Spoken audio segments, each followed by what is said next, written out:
Who am I? Well, I'm part of the problem that Jenny writes about. I've been a journalist, a publisher for the past 40 years.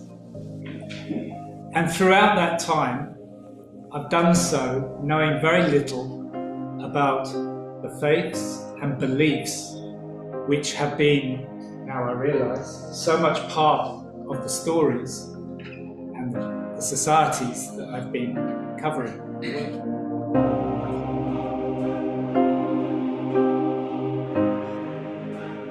I started my journalism career in Hastings on the south coast. I then went to Southern Africa, to Namibia, where I worked on the country's main English language newspaper, the Namibian. I settled there. I was involved in setting up the Media Institute for Southern Africa. I then have worked in, then friends of ours co-published, set up, launched a startup. It was an analog startup. It was a current affairs magazine, but a startup nonetheless. I point out that you don't have to be digital to be a startup. And which was some of the most exciting journalism, or most journalism I've been proud of the most. And then more recently, I've worked for International Media Support in Denmark, which provides support to journalists in places where it's incredibly difficult to be a journalist. But as I say, throughout that time, I've done so in being ignorant of what, in many respects, was probably a key part of the story. And many of the journalists I've had the privilege of working with, like me, have a strong commitment to social justice. They have unashamedly seen journalism as a means of bringing about beneficial change for their societies, from exposing corruption, challenging apartheid, overcoming censorship, to highlighting shortcomings in local services and facilitating community participation in grassroots advocacy. This was the sort of thing which attracted me to journalism. It was a calling in many respects. But until meeting Jenny and reading her book, I never equated this pursuit of social justice with journalism's spiritual roots. I had no idea about its journalism's spiritual roots. And it was only then that I realized that even as a lapsed Christian, the religious beliefs that were, very much part of my life growing up may have been what had drawn me to the kind of journalism I believe in. And rather, my colleagues and my commitment to social justice, I kind of related that more to political beliefs, particularly when I started working in Southern Africa and where social injustices were so stark and in your face. And social justice was the political issue of the time. Yet faith has always been there in the background. Faith was incredibly important to the people I was and others were reporting on, the people around me in the newsrooms. But it wasn't something we spoke about. It was a taboo. We convinced ourselves that for the sake of objectivity, neutrality, we had to put our beliefs, including our political beliefs, to one side. And there were good reasons for that. But to the extent that we actually ignored what was probably a major part of the story, and as Jenny points out, our journalism probably was, our stories missed half the point and therefore probably weren't as good as they could have been. Let me give some examples. As I say, I started my career in Hastings, and there was, interestingly, a similar story to the one Jenny relates to on a smaller scale. There was a planning application for a mosque. I covered the story, largely from the planning application, presented dutifully both sides of the story. But that was kind of it. Well, presenting what were very, on the one hand, the opposition, and that probably was the issue which got most attention because it was from local people, because the community who were applying for the planning permission were largely invisible. And as a journalist, I didn't go looking for them. I didn't go and seek them out and interview them. I just presented two sides of the story, and that was my job done. But as a result, I didn't give what is an essential part of journalism, the context. I didn't explain why the application was there in the first place and why people were opposed to it. Why?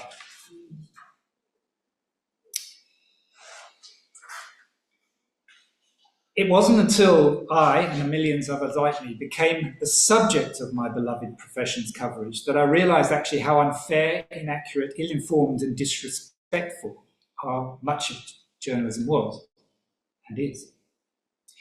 The AIDS epidemic was taking off during the time I was training in Hastings. And at the time, our perceptions of the epidemic was very much shaped by the government's Don't Die of Ignorance campaign and the sensational media coverage that went with it. Nonetheless, again, through a council meeting, surprisingly, yeah, this is why local coverage of local councils is actually so important. The council said, well, what's going on in our town in terms of the AIDS epidemic? How are we responding? And there was a report which actually said, well, you know, the headlines was gay plague. Well, actually, the report said, well, the gay community is actually is doing its utmost to prevent the spread of HIV. It's doing voluntary work, community outreach work. So, that's sort of unusual. It breaks this, it doesn't sort of goes a bit against the grain. So I called the organizer of the local LGBT organisation, said, well, what's going on? He explained why. And so I thought the story was actually a lot more nuanced. Reality was a lot more nuanced, more complex, far less black and white than the media coverage. And I hope I did a little bit of justice to that story.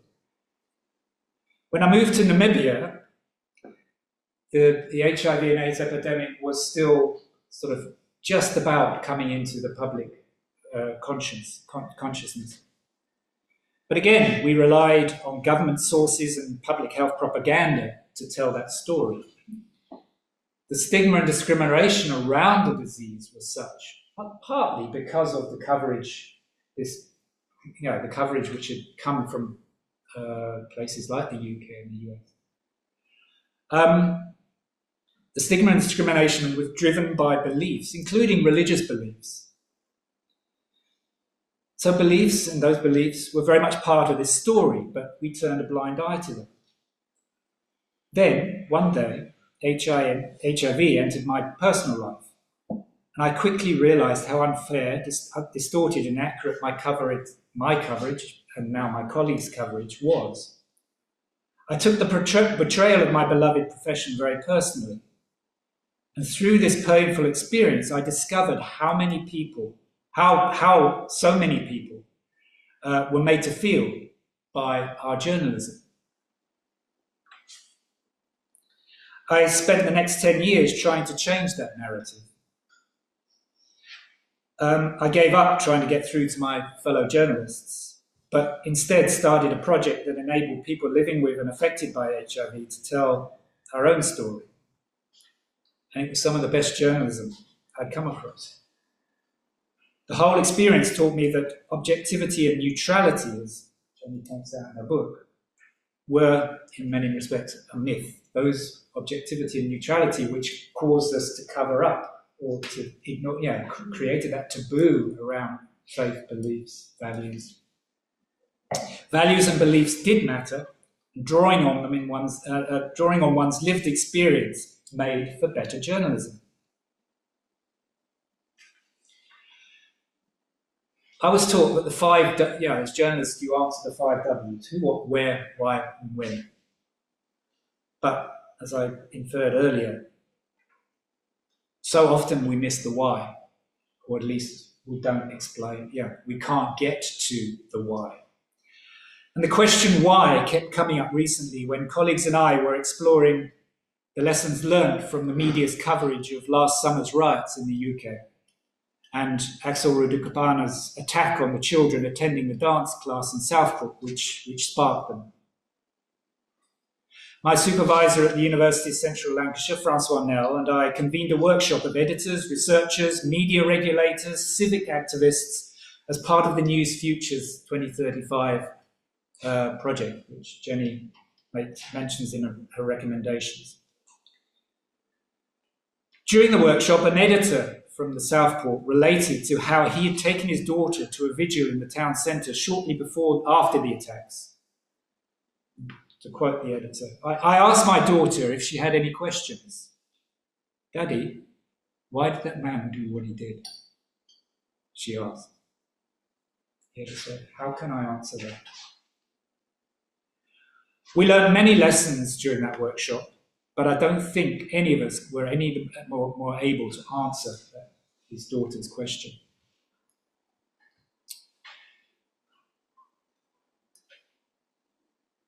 The possible role of faith in Rudakapana's actions and the riots that followed never came up. It never featured in the media coverage we were examining, unless it was in terms of speculation and hearsay. What about Rudakapana's Rwanda heritage and the possible trauma that came with this? This was also glossed over. To be honest, we sort of never really went down those avenues. I don't think we knew where to start.